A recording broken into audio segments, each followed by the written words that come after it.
अजीजों, आधा सफर ठीक नहीं, अधूरी यात्रा ठीक नहीं। अगर आपको किसी शहर जाना हो, आपकी रेलगाड़ी, आपकी ट्रेन जो है वो बीच रास्ते में आपको उतार के कहे कि बस मैं यहीं तक जा सकता हूं, बस मेरी सेवा यहीं तक के लिए है, मैं इससे आगे नहीं जा सकता, कैसा महसूस करेंगे आप? क्या आपके दिल पे गुजरेगा? जब खुदा ने बागे अदन में आदम को बनाया तो एक हमेशा की संगति के लिए, एक युगानुयुग के मेल मिलाप के लिए, एक हमेशा के रिश्ते के लिए बनाया अजीजों।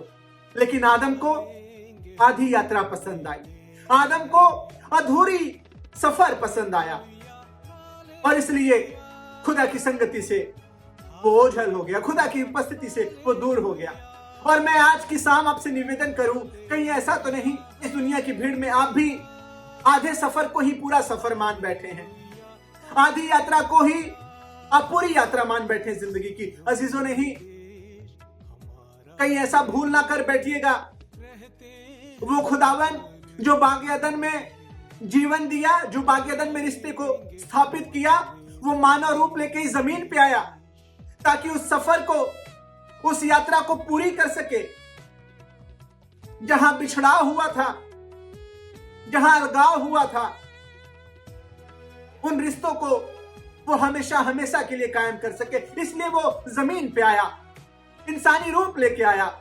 आज हम में से कई जिंदगियां ऐसी हैं जो आधे सफर को ही पूरा सफर मान बैठी हैं, जिनको लगता कि यही सब कुछ है, मेरी ये थोड़ा सा धन दौलत, मेरा ये थोड़ी सी नौकरी, मेरा ये थोड़ा सा जगह, अब यही बहुत सब कुछ है मेरे लिए, यही मेरी पूरी दुनिया है, अब मुझे कुछ और नहीं चाहिए। अजीजों, नहीं, कहीं इस बड़ी भूल में तो नहीं हम आप बैठे हैं।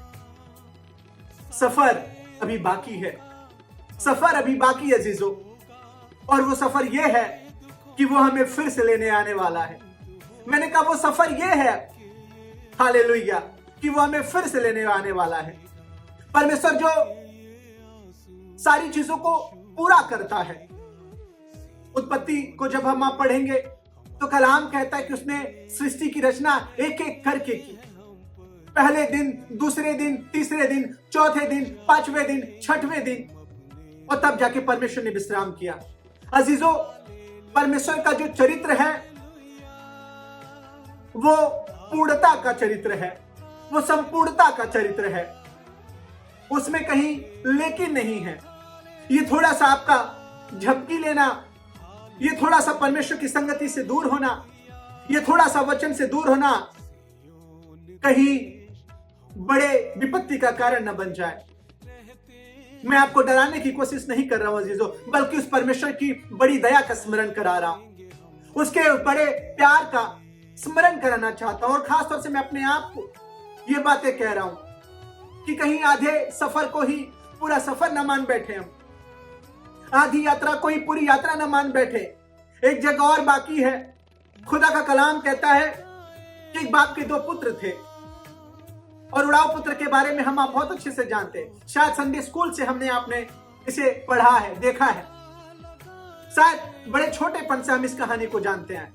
आधी संपत्ति मेरी मुझे दे दे, बाप से बगावत करके आधी संपत्ति लेके चला गया। क्यों? क्योंकि हमारी मेंटालिटी आधेपन की है, हमारी मेंटालिटी अधूरेपन की है।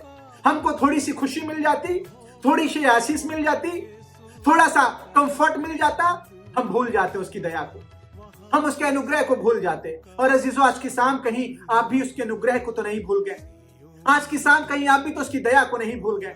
थोड़ी सी आशीष में जब विपत्ति आया,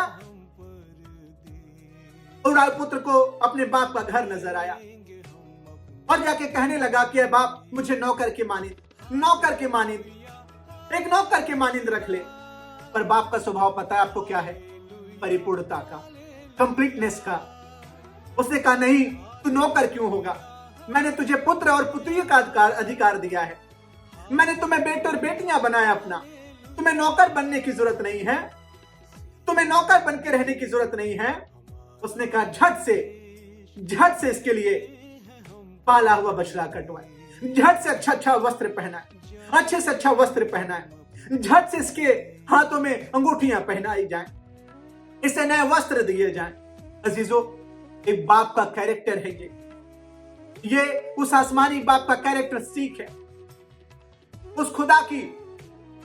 हालेलुया। आज की शाम मैं अपने आप को यहीं पे विराम देना चाहूंगा कि अपनी यात्रा को, इस अधूरी यात्रा को पूरी न मान बैठिएगा, क्योंकि अभी उस देश जाना बाकी है, उस स्वर्गीय देश जाना बाकी है, जिसके बारे में खुदा कहता है कि वो आएगा और हमें और आपको ले जाएगा। वो आएगा और हमें और आपको ले जाएगा। जीवन के सफर में बड़े ईमान और सच्चाई के साथ उस खुदा को थामे रहिएगा। देखो, जगत के अंत लो, मैं तुम्हारे साथ हूं। अजीजों, परमेश्वर आपको और आपके घराने को बड़ी आशीष दे और आपकी यात्रा, आपका सफर एक पूरा सफर हो। जय मसीह की।